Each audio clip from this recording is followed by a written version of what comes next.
What's up, Leafs fans, and welcome to Leafs Digest. Now, in the aftermath of the Leafs' 5-4 victory against the Detroit Red Wings on Saturday night, there's been two players really in the limelight of that victory. One being Mitch Marner and the other one being John Tavares. John Tavares obviously having himself a big night, 1 goal, 2 assists, and Mitch Marner finally scoring his first goal in 16 games played, including the playoffs of last season. Both these players kind of viewed as guys who got the monkeys off of their back, and players that fans and people around the league are looking at as the floodgates may now be open. These guys may be set to do some damage around the league, damage for the Toronto Maple Leafs. These guys could be back. They could have gotten over that mental hump of, oh my goodness, we can't score, and they may be primed to go. Now, one player who's been kind of sliding under the radar here a little bit over the last little while, and he's a guy that I kind of want to key in on and see what his position is and how he's holding up in this top 6, is Alex Kerfoot. This is a guy who, after last season, he absolutely balled out in the playoffs last year. In 7 games played, he had a goal, 5 assists for 6 points. He finished second on the team in scoring, and we saw him in a position where he really excelled playing wing. Now, this is a guy who was brought in to be a centerman. He's 5'10", 180 pounds, a left-handed shot, and everyone thought he was going to be that third-line center that was going to swap in, take over. Nazem Kadri goes out. We bring in John Tavares to be the second center, and Alex Kerfoot would be the natural replacement into the third-line center position. But since last year's playoffs, we really got to see this guy in a role where he looked the most comfortable that we've at least seen him probably in the NHL. If you followed him before he got to Toronto in his 2 years in Colorado and then into his time in Toronto, him playing on the wing, he looked really comfortable. He looked at home. He looked at peace. He looked like he knew what he was doing, and he didn't look out of place at all. Like, it looked like a confident, comfortable position for him to be in. Now, it became a debate as to whether or not we could afford to have this guy on the wing, whether or not we'd want to have him on the wing, and who he would even fit in with. Well, with the loss of Ilya Mikheyev and the underperformance of Nick Ritchie, having Nick Ritchie slide out of that first-line spot, Michael Bunting makes the natural progression to be the first-line left winger. It became a question of who's going to slide into the second-line left wing. And as I mentioned, Mikheyev goes out on a long-term injury. You're looking at some depth issues there. Who can slide in? Nick Robertson injured in the minors with the Marlies. Alex Kerfoot gets a shot to get back onto the wing, and so far, I've been very impressed with what we've seen. To this point, until Saturday's game when he actually had a goal and an assist himself, he was +4 on the stat sheet. He didn't blow us away with points by any means, but from what we saw on Saturday night, if him and that line can continue to do what they're doing, I think Alex Kerfoot firmly deserves a spot into this top 6 of this Toronto Maple Leafs roster. This is a guy who is only in his 5th season in the NHL, which I think people are often quick to forget. He's 27 years old. He played 4 years at Harvard, in which he was a captain of the team in one of those final years that he was there. This is a guy who is a very smart hockey player. And I don't say that just because he went to Harvard. I'm excluding that from the equation, but just watching him out there, yes, not all the time is he the most effective quote-unquote player on the ice. He's not a guy that blows you away with skill or points, but he's often a guy that if you watch closely, you watch him from a game-to-game basis, a shift-to-shift basis. Alex Kerfoot is a guy who seems to do the right things. He does little things correctly. He is often in right positions, and the other thing that's really beneficial to him being here and really kind of exemplifies his hockey IQ is his ability to kill penalties, and I know that can kind of go under the radar as well, along with Alex Kerfoot himself going under the radar, but ability to kill penalties can often lead or come from your actual hockey IQ. Just the knowledge of getting to where you need to be, identifying the offense and what they're running, where the puck's going to go, making reads, active sticks, getting pucks out, controlling pucks through the neutral zone and actually into the offensive zone to kill that time. This is all examples of high hockey IQ that Alex Kerfoot has continued to display. Now, him getting that chance with that second line, I think is very good for him for a number of reasons. 1, it can excel his confidence. 2, it can actually put him in a position to be playing a lot more minutes like we saw in the playoffs and can give him an opportunity to up his game. 3, he's playing with elite players in John Tavares and Mitch Marner. And 4, he can play the wing and not have to worry about being the centerman. The centerman takes on a lot of responsibility, D-zone, offensive zone with faceoffs.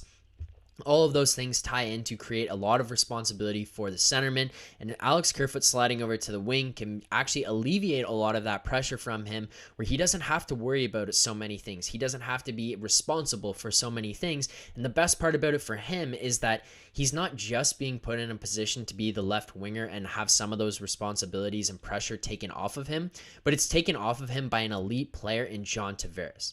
This is a guy who's being considered for Team Canada. He's the captain of the Toronto Maple Leafs. He's been one of the best players, one of the most elite players in the NHL since he kind of entered the league. Now, to have that guy alongside of you, to have him be your centerman, can be a calming presence, regardless of having that pressure taken off of you just from positional responsibility. So I think this is also a benefit to him. And now he's going to have an opportunity to excel in points as well.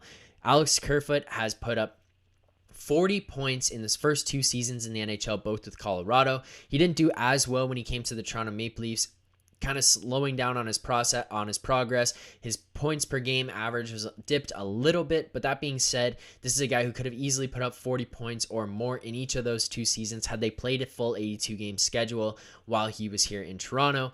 And I don't doubt that with this team and how highly skilled they were and how many points they tend to put up and how much they score, that he would have been able to do that. I think this is maybe even if he started slow, he would have been able to get there by the end of the year.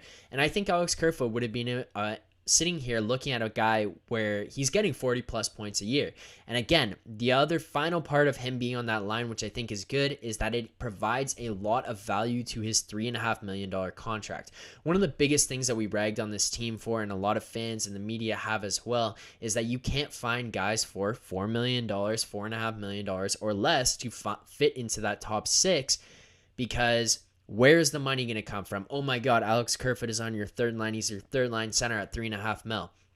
Well, guess what? Now he's going to play in your top 6 at $3.5 million on your left wing, and it just adds value to that contract and makes it a little more chewable. Now he's not a $3.5 million third line center. He's a $3.5 million top line left winger who could be producing anywhere between 50, 60 points if he actually has himself a really good year and continues to play with Marner and Tavares. And then the other reason that I actually do genuinely think that he deserves to continue to have a chance with this line is they finally have success. Tavares and Marner are finally able to get themselves on the board. They look confident. They look comfortable. Marner had that jump going to him. Tavares with just some nasty shots. Gross pass across from Kerfoot on the one-timer goal that Tavares scored. And then Tavares' connection finding Kerfoot in the slot on Kerfoot's goal. Great play by both guys and great reads from both of them to find each other and be in the right place at the right time. I know everyone's going to say, yeah, well, Kerfoot just stood in the slot and he had his stick on the ice. Yes, he did, but he had the wherewithal to get there and know Johnny T was going to throw it to him. And not only that, but to be able to actually bury the puck once it came to him.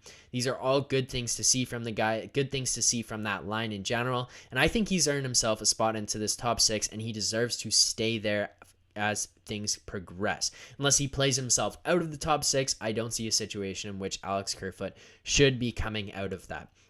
The other thing is this year, through 9 games played so far, he has 4 points, 2 goals, 2 assists. 2 of those points did come in the last game, as I mentioned, in which he was a +4 in that.